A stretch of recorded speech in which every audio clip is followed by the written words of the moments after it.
Hello and namaste. Today I am going to talk about the fiscal year, means the finance year. Dr. Yuvraj खत्रीवडाद्वारा finance minister हुनुहुन्छ द्वारा budget पारित भएको छ। त्यो पनि 1.47 ट्रिलियन अर्थात् 1 खर्ब 47 अर्बको बजेट विमोचन भएको छ। पहिलाको वर्षको तुलनामा चाहिँ अहिले चाहिँ कम छ। पहिलाको वर्ष 1.53 ट्रिलियन थियो। सायद अहिलेको यो पेन्डेमिकले गर्दा होला। We hope those budgets must use in a proper way अनि फेरि राम्रो सेक्टर्समा युज भएर होस् अनि गुड नेपाल अनि राम्रोसँग इन्फ्रास्ट्रक्चर डेभलप होस्, इन्फ्रास्ट्रक्चर राम्रोसँग पुगोस् अनि मेन पावर्सहरू राम्रोसँग डेभलप होस्। त्यही हो वी अपिल। अनि फेरि राम्रो रोड होस्, हेल्थ सेक्टर होस्, एजुकेसन सेक्टर राम्रोसँग डेभलप गरोस्। त्यति हो। अब हुन्छ कि हुँदैन त्यो त समयले बताउँछ। करप्सन चाहिँ बन्द गर। करप्सन चरम सीमामा छ। तर करप्सन नहोस् भन्ने मात्र अपिल गर्छु। तर गर्नेले त के भन्ने यसमा बोल्न पर्दैन। यो करप्सनमा भनिले भइरहेका छन्। Let's talk in current sector. अहिलेको मेजर सेक्टर भनेको हेल्थ सेक्टर। त्यसमा कति बजेट विमोचन भएको छ त्यो कुरालाई मैले हल्का थोरै क्लियर गर्छु। Let's go in health sector.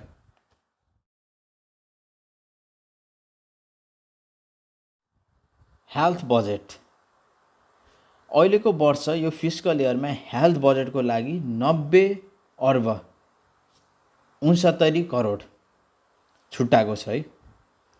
किन भन्दाखेरि यो पेन्डेमिकले गर्दा धेरै इन्फ्रास्ट्रक्चर्स अनि फेरि मेडिकल किट्सहरू क्वारेन्टाइनको लागि, फुड म्यानेजमेन्ट, हेल्थ म्यानेजमेन्टको लागि सब इच एन्ड एभ्रिथिङ इन्क्लुड्स होस् भनेर यो विमोचन गरेको। अनि फेरि ठाउँमा हस्पिटल बनाउनको लागि अब यसको लागि किन भन्दाखेरि नेपालमा धेरै भेन्टिलेटर्स हस्पिटल्सहरू आइसियु युक्त हस्पिटल धेरै कम भएको छ। त्यसलाई बढाउनको लागि हेल्थ सेक्टरमा यो बजेट अगाडि सारिएको छ। लेट्स होप कति ठाउँमा पुग्छ, कति गोजीतिर जान्छ। त्यति हो। पहिलाको वर्षको तुलनामा अहिले चाहिँ यो धेरै हो है बजेट चाहिँ। पहिला चाहिँ जम्मा 68 अर्ब 78 करोड मात्र थियो। हेर्ने हो भने अहिलेको यो फेसिलिटी कोभिडको 19को लागि फेसिलिटी बढाउनको लागि नियरली 60 करोड बजेट छुट्याएको छ हेल्थ सेक्टरदेखि। जो हेल्थ वर्कर्सको फ्री हेल्थ इन्सुरेन्स होस् भनेर प्रत्येक व्यक्तिले 5 लाख फ्री हेल्थ इन्सुरेन्स गराइदिने कुरा अगाडि सारिएको छ। होस् त्यसको लागि 75 करोड जति बजेट छुट्याएको छ। अनि हेर्ने हो भने अर्को छ 42 करोड जति पैसा चाहिँ पुवर सिटिजन्स जस्तै बुढाबुढी अनि भर्खरका बच्चाबच्चीको लागि चेकअपको लागि फ्री चेकअपको लागि, जस्तै हार्ट डिजिजहरू, एचआइभी एड्सहरू, त्यस्तो क्रुसियल डिजिजहरू जस्तै ल्याप्रोसी कन्ट्रोल प्रोग्रामहरूको लागि बजेटहरू छुट्याएको छ। त्यही हो अन्तिममा भन्ने होप कति ठाउँमा पुग्छ यो पैसा अनि राम्रोसँग फेसिलिटी प्रोभाइड हुन्छ। त्यही है भन्ने मोटामोटी कुरा चाहिँ यही छ।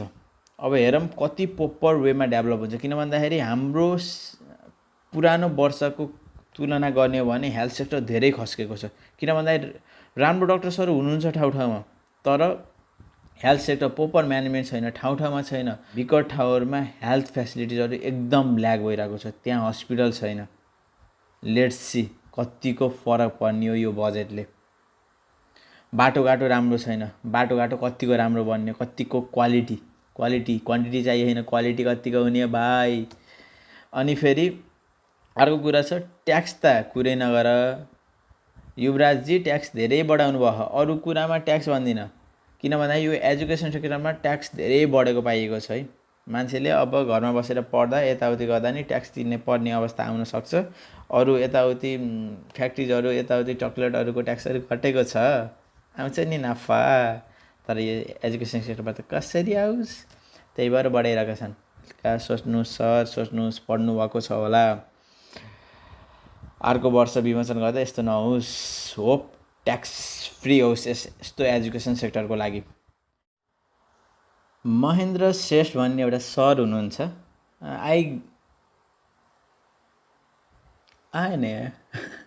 आई भेरी मच रेस्पेक्ट हिम। एकदम कुरै नगरी हुन्छ। उहाँले के भन्नुभएको थियो भन्दाखेरि महेन्द्र श्रेष्ठ है डिपार्टमेन्ट अफ हेल्थ सर्भिस त्यो बेला के भन्नुभएको थियो नि पिसिआर टेस्ट गर्नको लागि प्रत्येक व्यक्तिको लागि 15,000 खर्च हुन्छ जो हाम्रो देशको लागि कस्टली हो। त्यही भएर हामीले यो पिसिआर टेस्ट गर्दैनौँ, आरडिटी टेस्ट गर्छौँ। अनि फेरि आरडिटी मेसिनहरू मात्र झिकाएको भनेर उहाँले भन्नुभएको। कस्ता मान्छे छन् है, भेजा त डाउनै हो क्या बुढोको। त्यस्तो भनेपछि कोही आउँछ त पिसिआर मेसिनहरू, त्यसपछि एकदम केस बढ्दै गएपछि त्यसपछि बल्ल पिसिआर टेस्ट डायग्नोस गर्दा आरडिटीले नेगेटिभ देखायो तर still he is infected with corona, confirm त भएको थिएन नि त, नेगेटिभ तर आरडिटीले नेगेटिभ छोडिदियो तर पछि पोजिटिभ के, किन भन्दाखेरि पिसिआरले कन्फर्म गर्छ कि whether it is negative or not. एउटा नेग्लिजेन्सले गर्दा धेरै ह्याम्पर्सहरू still now we are facing it. अब let's talk in PCR and RDT कुन बेटर छ है त्यो कुरा।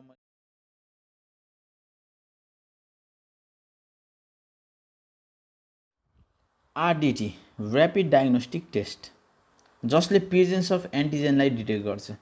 एन्टिजेन भनेको जस्तै फरेन पार्टिकल्स, जस्तै आँखामा धुलोहरू गयो त्यो धुलो भनेको हाम्रो लागि लाइकै एन्टिजेन के, शरीरलाई ह्याम्पर गर्ने चिजहरू हाम्रो शरीरमा इन्टर भएको चिजहरूले एन्टिजेन भनिन्छ हो। हेर्ने हो भने एन्टिजेनहरू जे पनि हुनसक्छ, तपाईँलाई त्यही सार्स-कोभकै एन्टिजेन छ भनेर भन्न सकिँदैन है, त्यो डिटेक्ट गर्ने। तर आरडिटीको काम जस्ट एन्टिजेन डिटेक्ट गर्ने हो। त्यही भएर कतिखेर त्यो देखिन नि सक्छ नदेखिन नि सक्छ, लुकेर बस्छ कि एज ए हिडन, किन भन्दाखेरि त्यो हाम्रो रहेका इम्युन सिस्टमका केही लड्ने शक्तिहरूले त्यसलाई नमानुन् भनेर त्यो लुकेर बसेको हुन्छ, त्यो इजिली डिटेक्ट हुँदैन। त्यही भएर पछि केही हप्तापछि हि चान्स टु इन्फेक्ट, किन भन्दा त्यही भएर आरडिटी रिलायबल छैन भन्नुको कि, किनभने इजिली हामीले डिटेक्ट गर्न सकिँदैन, त्यो एन्टिजेनले लुकेर बसिरहेको हुन्छ कि शरीरमा गयो भने। सुरुमै भयो भने हो, नत्र नि सुरुमै यताउति थ्रोटहरूको स्वाबहरू लिएर अनि फेरि नाकको नेजलको लिएर गऱ्यो भने पाइहाल्छ है, तर लेस चान्स छ। किन भन्दाखेरि धेरै केसहरू नेपालको तुलनामा थ्रु आउट द वर्ल्ड हेऱ्यो भने आरडिटीबाट नेगेटिभ देखाएका केही तुलनाहरू पिसिआरदेखि पोजिटिभ देखाएको छ। Let's come in PCR. यहाँ चाहिँ मैले आरटिपिसिआर भनेर डिस्कस गर्नेछु, reverse transcription polymerase chain reaction test. त्यसको बारेमा म केही भन्छु। One of the reliable test in comparison to RDT.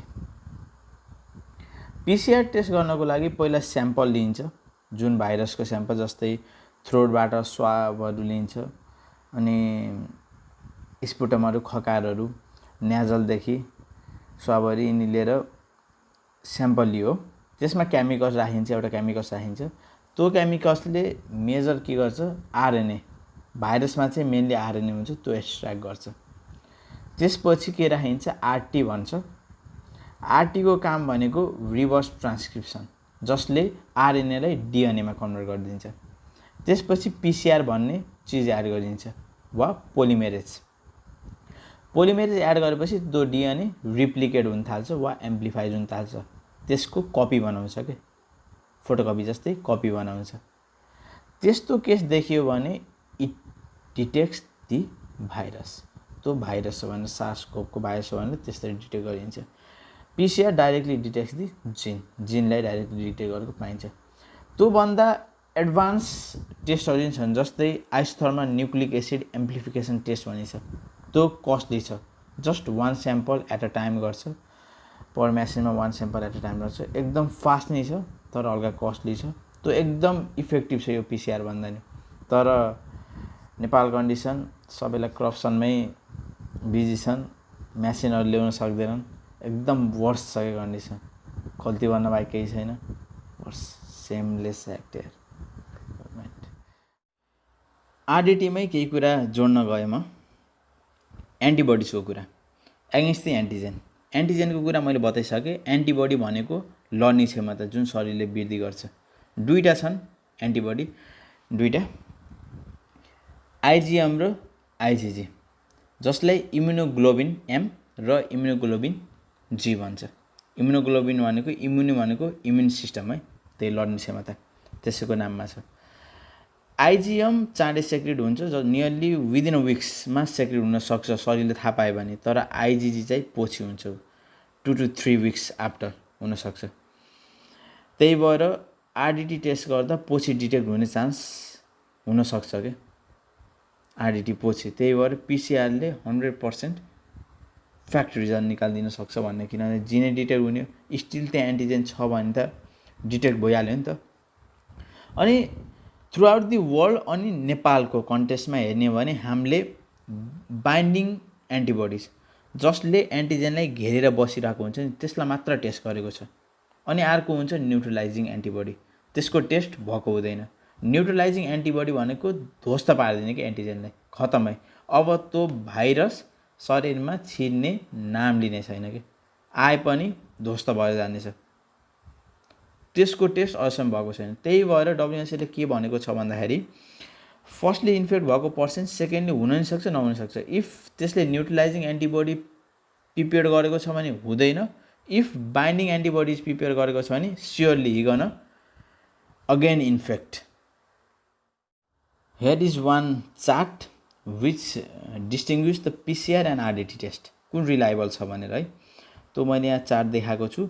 जुन आरडिटीबाट डिटेक्ट भएको छैन नि केसहरू, आरडिटीले नेगेटिभ गराएका केसहरू, देखाएका केसहरू पछि पिसिआरबाट हेर्दा पोजिटिभ देखाएको छ, जसलाई falls RDT test, RDT negatives भनेर राखेको छ।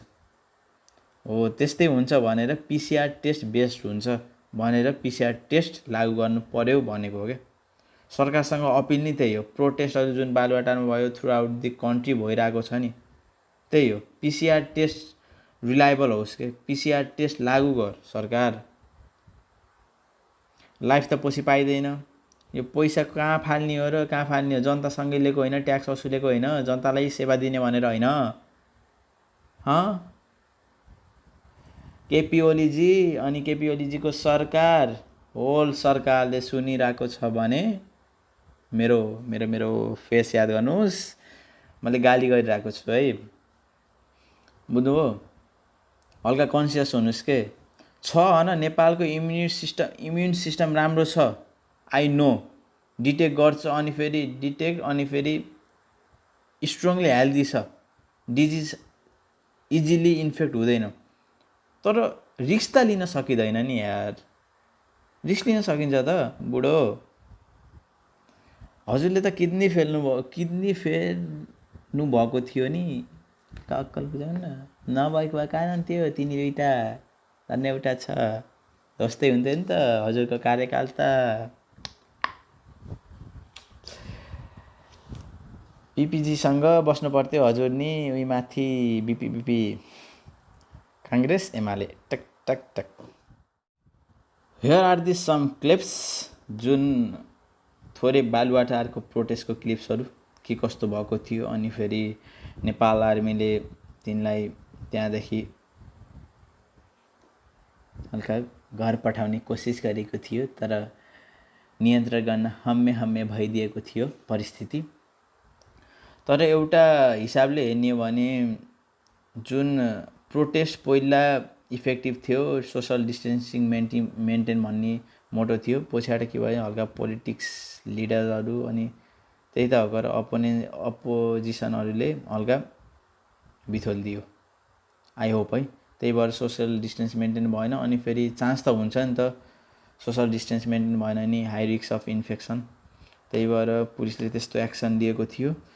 आई गर्न सम क्लिप्स, अनि फेरि बुटोलको प्रोटेस्टको क्लिप्सहरू पनि छ, हेर्नुहोस्। अनि फेरि आफ्नो ठाउँबाट प्रोटेस्टहरू रेज गर्नुहोस्, प्रोटेस्टमै सामेल हुनपर्छ भन्ने छैन कि, थ्रु दि सोसल मिडियाज लेख्नुहोस्, यस्तो भनेर गाली गर्नुहोस्, हुँदैन भने केही फिडब्याक दिनुहोस् होइन।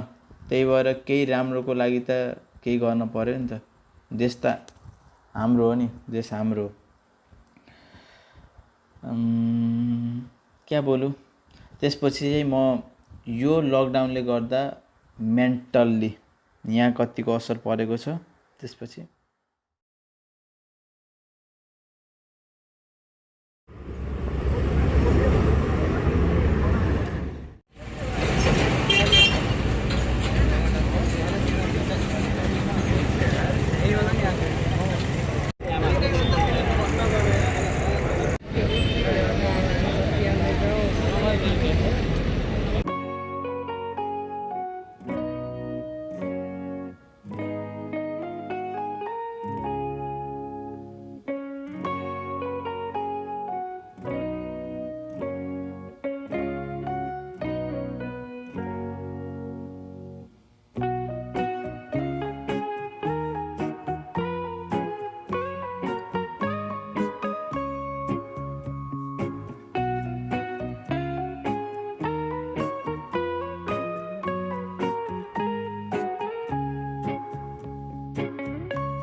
सुसाइड सुन्दा पनि एकदम आङचिरिङ्ग हुन्छ क्या, एकदम पेनफुल एन्ड वर्स एक्ट।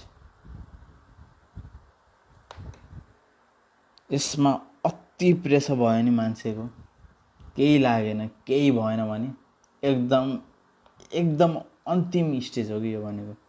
कसैले आफ्नो के भन्ने, लकडाउनले गर्दा फुड, सेल्टर र क्लोथेस त्यसमा मात्र ह्याम्पर परेको छैन क्या, धेरै कुरा यसमा ह्याम्पर गरेको छ कि। Mental illness, depression, anxiety, different sorts of प्रब्लम्सहरू छन् क्या, एकदम हाइली एफेक्ट गरिरहेको छ क्या ह्युमन हेल्थमा, जसले गर्दा डाइरेक्टली अर इन्डाइरेक्टली एकदम वर्स भनिरहेको छ क्या। लकडाउनभन्दा पहिलाको डाटाहरू हेर्ने भने, गत महिना फागुनको डाटाहरू हेर्ने भने नियरली 410 सुसाइड केसहरू थियो। लकडाउन पछि हेर्ने भने 487 मिन्स 487 केसहरू रजिस्टर भएको छ कि सुसाइडको। 20% रेज भएको छ। वाइ, किन त्यस्तो रेज हुनुको? के प्रब्लम थियो? सरकारले खाना बस्न यताउति पुर्याइदिए जस्तो लाग्थ्यो, ठाउँ ठाउँमा पैसा यताउति खाद्यान्न वितरण गरेको जस्तो कुरा सुनिन्थ्यो। त्यसले नि सुसाइड केस रेज गर्यो होला है। फुड यताउति इकोनोमिक कन्डिसनले गर्छ, किन भन्दाखेरि बिहान साँझ केही गरेर दिन गुजारा गर्ने there are lots of people in Nepal, lots of people. तर हाम्रो सरकारले, भनौँ त सरकारले हेर्दैन कहिल्यै पनि।